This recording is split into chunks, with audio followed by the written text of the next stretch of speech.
Hello and a warm welcome to the Federal. I'm Neelu Vyas. The government of India has decided to withdraw the armed forces from the Kashmir Valley hinterland, and that too in a phased manner. It has been reported widely that this plan has been there for the last 2 years, and now the Defense Ministry, Home Ministry, along with J&K police and the army are deliberating on it. It's a question of when and not if.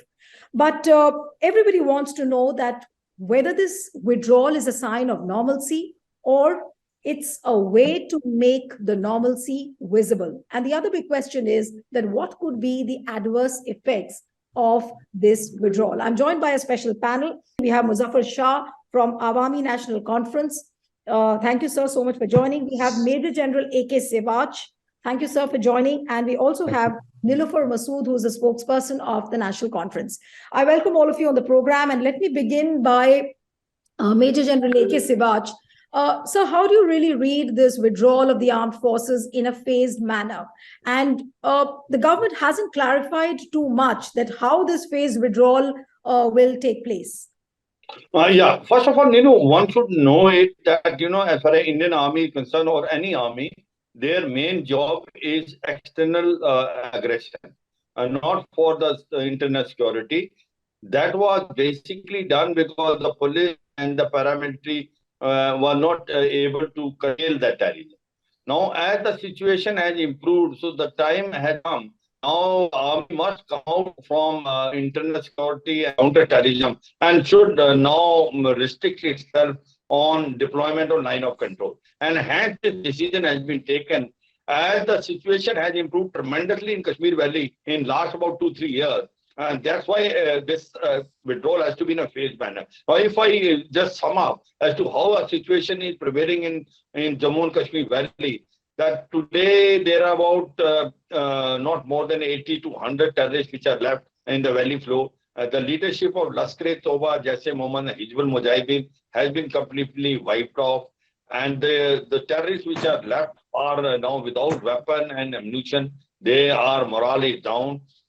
Normalcy is coming in Jammu and Kashmir, especially after abrogation of Article 370 35A. Tourism is a record time. So hence, once this has come, now G20 presidency is also with us, and a lot of meeting will take place. So this is the right time when, in a phased manner, you withdraw the army from counter-terrorism and hand over this responsibility to CRPF and Jammu and Kashmir police. I must say one thing more, that this is not that Jammu and Kashmir and CRPF will be starting something new. They are already doing this job in addition to Indian Army. So they are already tuned up, and as it is, Srinagar is totally under CRPF. So I suppose this is a step in the right direction to send a correct message to the world that the normalcy is prevailing in Jammu and Kashmir.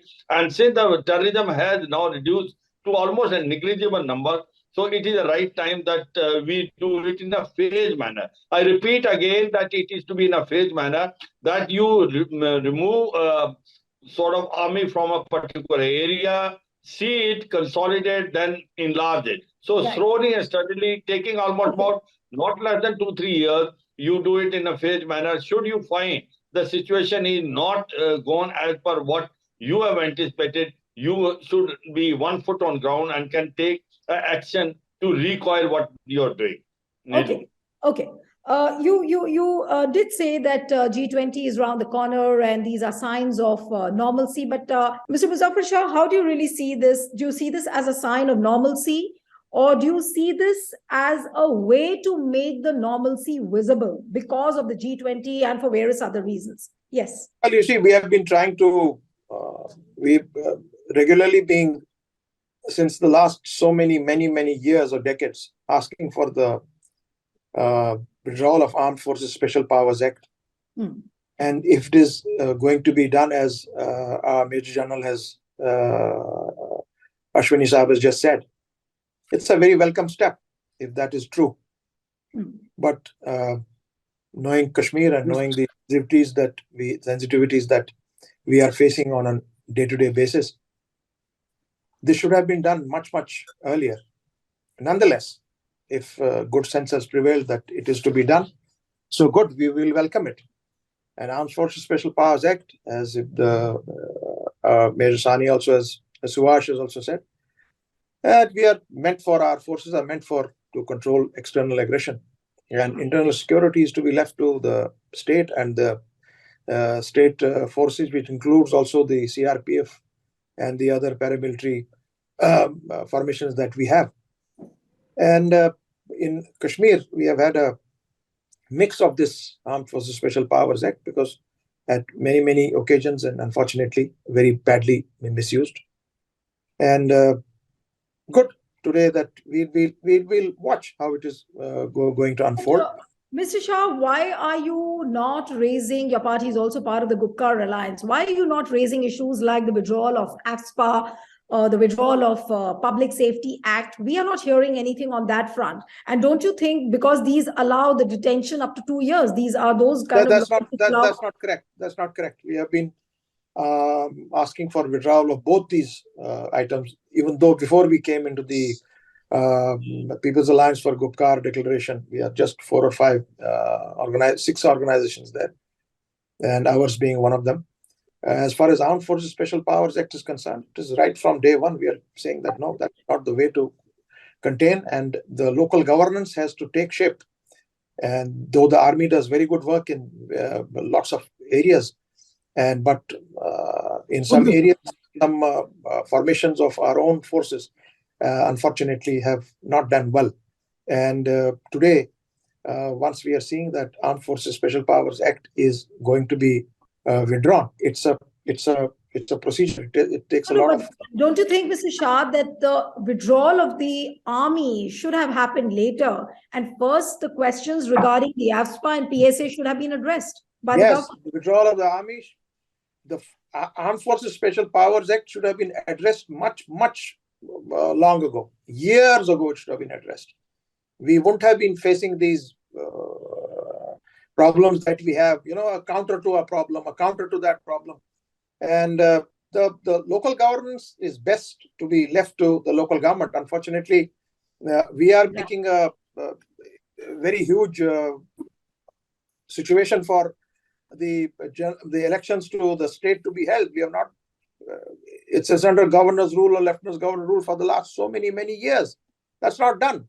Local governance has to come in, and it is only the local governance that can take huge decisions in collaboration with the central government. Right. Whether that government is it looks to the situation as we do, but the local government and the central government has to work together on major areas. Like today with the LG administration in order, they cannot do things which have got permanent consequences. The law does not allow that. No, but you said about now, because we are talking today about AFSPA, we are talking on AFSPA and PSA. Yes, they have to be thrown out of the state. Right. No. You made the laws have to be thrown out.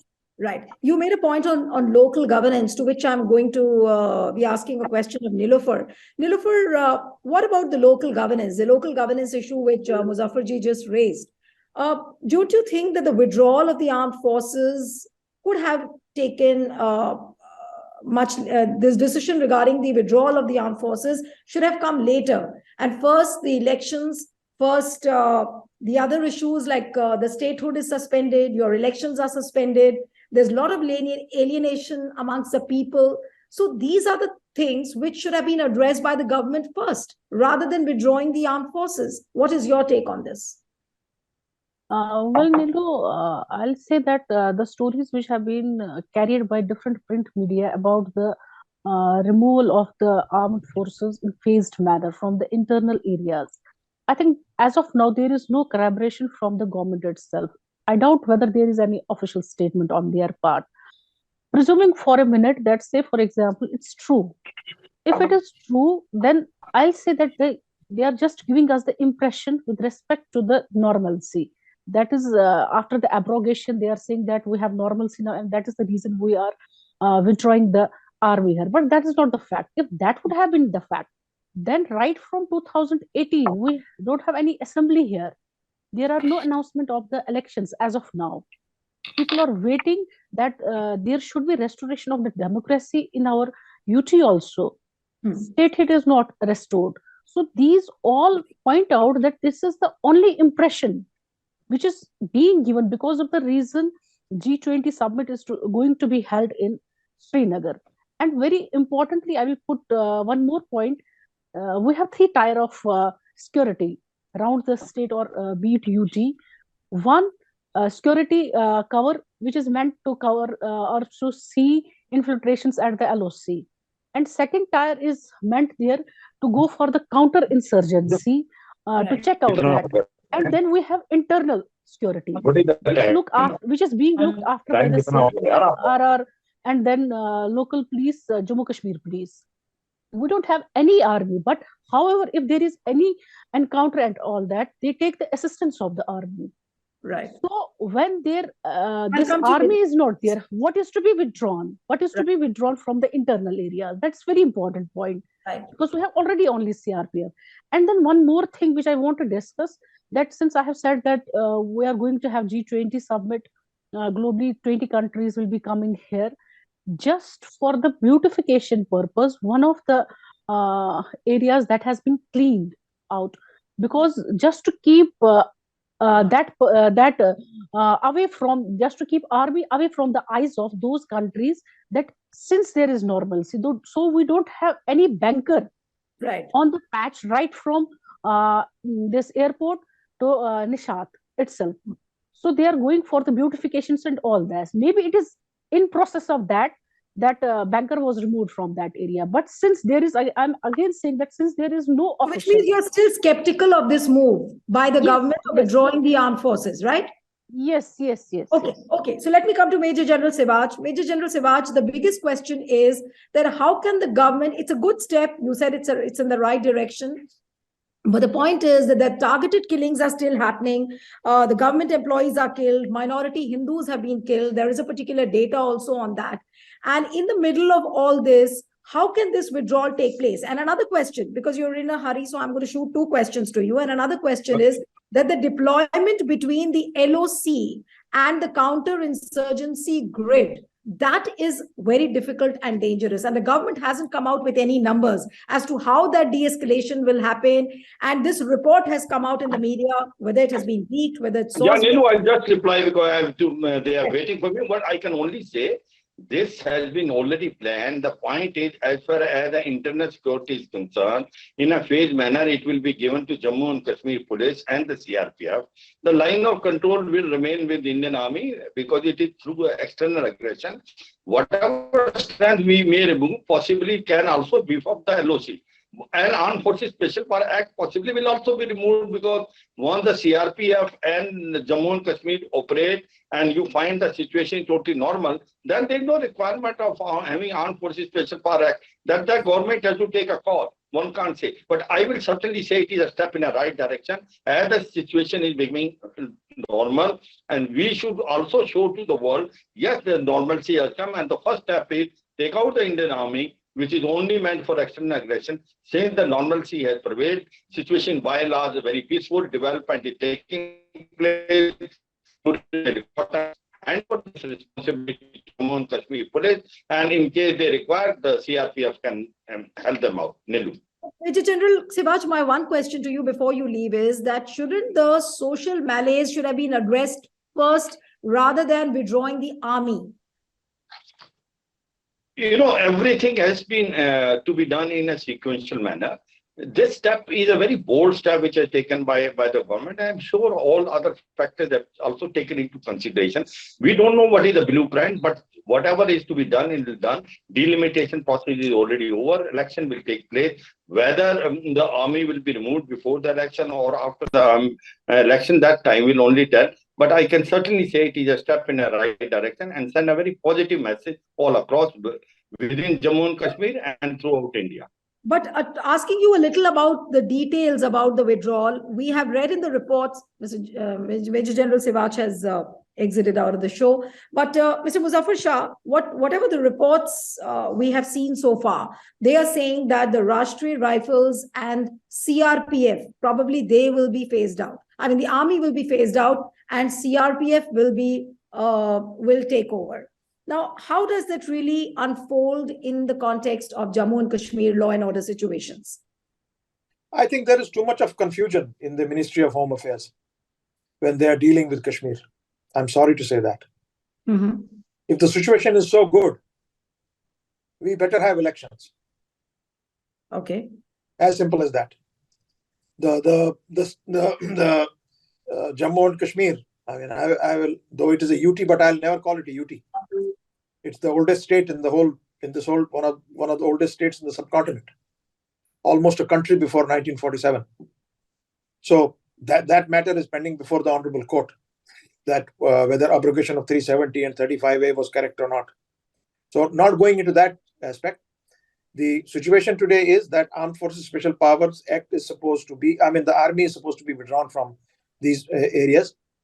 As like my advocate Nilofer Masood also very rightly pointed out, that you are going to remove things, or you are going to remove bunker, or you are going to show that there is no footprint of the armed forces on the stretches where the G20 will move or hold their shows. I think that is a stopgap and a makeshift arrangement. I don't think that is showing the world the reality what is Kashmir. Kashmir can be said that it is normal. If it is normal and situation is absolutely in control, everything is hunky-dory, then what the Honorable Home Minister of India promised on the floor of the Parliament. So what is your clear stand? And we have always been demanding the removal of armed forces special. We hold the elections first. Let the people's representative come. Yes, let the people's representative come forward. Okay. And in the meantime, if you want to remove the army from these areas, more than welcome. The better it is done, the better it will be for Kashmir. The better it will be for the people living there, because the people there are living under terrible fear. Right. Nilofer, I'll come to you, that the normal political activity in Jammu and Kashmir is still suspended. And we still keep hearing about leaders being put under house arrest. Sometimes they are put behind the bars for some reason or the other. So in this kind of a scenario, which still prevails, there is social alienation. And should the government have come out with a plan like this? Maybe this plan is surely a step in the right direction, as Major General Sebat said. But then there are other issues which could have been addressed by the government earlier. So can you really blame the government for this? You have rightly put it out before we people that there are so many political leaders who are being kept behind the bar. They are not being allowed to come out for political activities. And do you know what is the reason which is being given? It is again the security reason. Today you can find migrant Kashmiri Pandit. They are on the streets since so many months. They are shouting. Nobody from the government is coming just to address their grievances. Nobody is hearing them. And what is the reason why they are on the streets? It's again because of the security reason. Because they are saying that, and you too know that there have been many people after the abrogation of the Article 370 who have been targeted, which includes not only minorities, but the people from Muslim community too, even police too. So on one way, you are withdrawing the army. Okay, if it is fine with you, it's fine with we people also. We are not saying or against this thing that why the army should be withdrawn. But the thing is the fake narrative which is being created in this submitted report before the print media. Why do I say fake narrative is being celebrated by the people who have just given? I don't know who is giving. No, you are saying that calling Kashmir normal is a fake narrative. Is that what you're pointing out? Yes, you cannot connect tourism with the normalcy. In 2014, the graph of the when there was Umar Sawar, this chief minister of this state, we had a very high graph with respect to tourism, but you cannot say that everything was normal. Yes, there was normalcy with respect to the present if you are comparing the two phases. In 2014, you could find that people came in bulks out of their votes, out of their houses to cast the vote and choose the people of their choice. And here you are not giving choice to the people. And what is the reason? What is being given is security reason. On one way, you cannot blow hot and cold in one breath. You cannot say here you have this normalcy. That's why we are withdrawing. Major General was just speaking that it will be taken over by the CRPF. It has already taken over by the CRPF before 1 decade. They are already there. So it is not again they are going to take this security level within their hands. So this is all fake narratives which point out before we people that because of G20, they are just spreading this thing and making this narrative very strong that since there is, after the abrogation of Article 370, since there is normalcy, we have G20, we have other things also. So I'm again saying that we are not against the withdrawal. If happy days are there, then let APSPA be revoked, let PSA be revoked, let democracy be restored. Right. But Mr. Shaw, what I don't understand is that, this is not for the first time that the withdrawal is happening in Kashmir. I was just looking at a data where during UPA rule in 2009, there were 10 battalions of CAPF which were withdrawn. Then similarly, BSF was withdrawn in 2000. 2004, you had the Rashtriya Rifles which were reduced. So don't you see this particular decision by the government as some kind of a de-escalation, or is it some kind of a readjustment of the counter-insurgency grid? And that is why it is making news. Well, I think that the people who are in charge of all this, they will have to answer, not me, because I don't know what they're dealing behind the curtain. What I can only tell you is that the country is paying a very, very heavy price for holding Kashmir like that. We are spending almost 250 crore rupees a day per day on our paramilitary and security establishment. That is a humongous waste, to be honest. No, but do you believe when the government says that the situation in Kashmir is normal? Do you agree with that narrative? That is their narrative. They are saying the situation is normal. On the face of it, it looks pretty normal. But the way they are administering Kashmir at this time, I would not hesitate in saying that it is being done under the barrel of the gun. So what could be the adverse effect? If you're saying that everything is happening under the influence of the gun or the barrel of the gun, what could be the adverse effect? What could be the adverse effect? There is no freedom of expression. I cannot go and hold a demonstration in Kashmir. That is my right as far as the constitution is concerned. I can, as an opposition, it is my right to point out to the government in office what is the wrong that I see that they are doing. So if one goes to do that, you're not allowed to do that. I'm not allowed to even take a procession out. I'm not. The press is not allowed to speak. If you see our newspapers today, the front page of the newspapers is full of all what the government is talking. It's one-sided. There is no expression of freedom of expression there. Those are very, very serious matters because that is my constitutional guarantee that the constitution gives me to every individual of this country. That way, Kashmir is being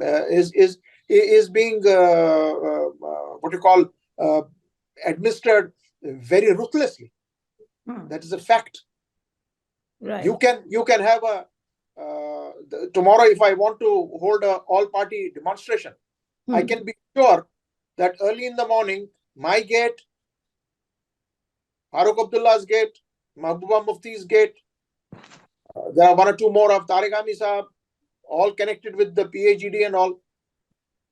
My mother, Begum Khalida Shah, our gates will be, there will be huge trucks of police outside. And we will so not what should the government do according to you? What should the government do according to you? There should be freedom of expression, freedom of speech. After all, we are working under the constitution of this country, under the parameters of the constitution. We are not terrorists. So they should allow free movement, free expression, free talk, free writing.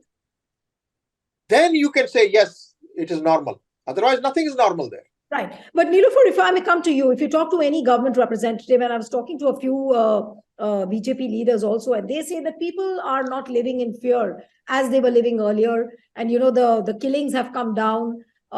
There's not so much of terror activity also happening on the ground. This is what the standard reply from the BJP leaders is. So what would you really say? And whom does one believe? You say that, there's no freedom of expression. The opposition has no say. Political activity is suspended, while the government says that, the people are living in much more improved conditions than they were living earlier. Well, I'll just quote one example. In very recent past, when this anti-encroachment drive was taken by the government, there are only found many voices coming up against the ruling party. And in fact, we have seen that one of the statement was made by the principal secretary, Mr. Arun. He said that if anybody is speaking against the anti-encroachment drive, let his or her statement be investigated, inquired. What is the reason behind that? So, I mean, a person who is at such a level and he is speaking before the print media, before the media, wherein he is saying and threatening the people that if you raise your voice, this such and such things are going to happen. So where is the right to freedom of expression? It is nowhere. We have seen so many voices coming out. They're on streets, hitting the streets. I was just talking about the migrants who are sitting on the street. What are they talking about? So if you are giving a false impression, then it's okay just to keep it visible away from the eyes of those people who are coming to our country. You cannot just connect normalcy with all these things. When you say it, you mean and you believe in it. And you don't do it on the ground level. Because for the reason, on one side, we have seen the regeneration of the VDCs. They have been doing the trainings. So what for that? So I again say, if the step, this is positive and we believe that it should be done and it ought to have been done. Because in you were quoting about 2009, 2011, this has been done. And once you must have seen that so many companies were brought in before the abrogation of article article 370 and 35A, and maybe it is because of that reason they have done that part, so they are withdrawing those securities, those companies which they had brought in at the time of abrogation of the article. This can be clarified by the people who are sitting in the government itself, who are in fact running this bureaucracy government. Right. In fact, Major General Sivaj had to make an early exit, but I was wanting to ask him a question. But Muzaffar Shah, if I may come to you now, government, of course, will be breast beating about the fact that, look, everything is very normal in Kashmir. And obviously, if it has to make that normalcy visible before the world, especially when you have a G20 summit coming up or a G20 meeting, it becomes all the more an important, a need for the government to do this. Now, what would the opposition parties do when on the ground the situation is not so conducive as you are saying? And the government is trying to make the world believe that, look, everything is normal in Kashmir. So is there a window how you can raise your pitch on this particular thing? And especially, would you be in a moral position really to oppose the government when they've taken a decision on withdrawing the army from the Kashmir Valley's hinterland? No, look, the decision of withdrawal is their choice, is their lookout. Because at this time, they just sit in a room and they decide and finish up. There is no consultation with the stakeholders. Stakeholders are not involved in day-to-day decisions. What they do is they do in closed doors and come out with their what you call Shahi Farmans and they go ahead with the job, like they did in the case with the demolition drives.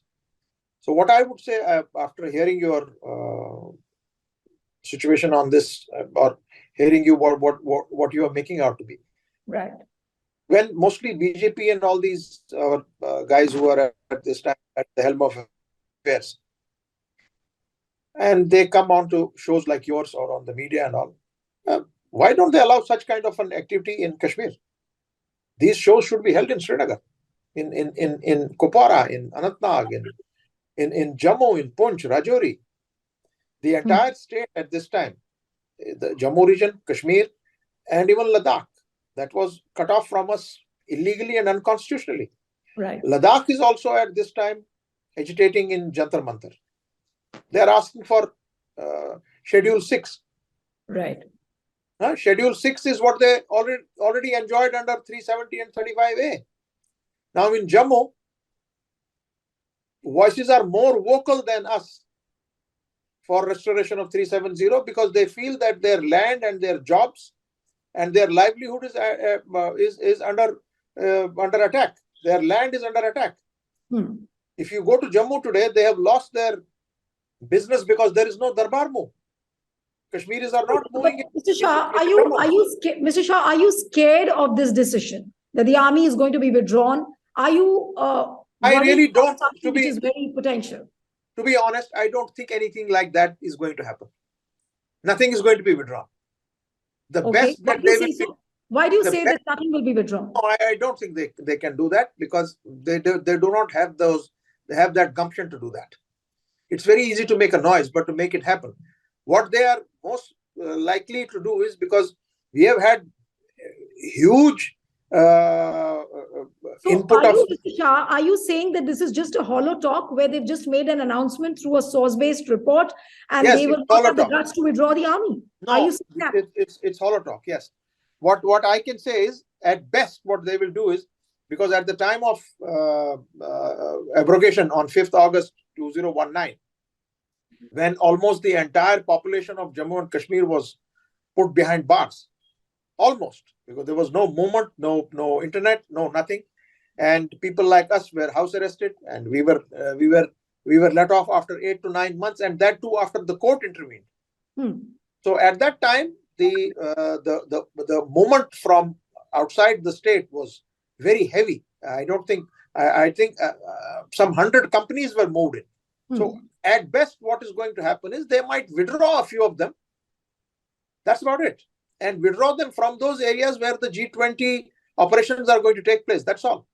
And those will be supplemented by double the force on the ground of our security. You mean to say that this is going to be a very cosmetic and a very cosmetic, very cosmetic. Unfortunately, it's very unfortunate that our friends in the BJP are thinking in these lines and they are not catching the bull by the horn.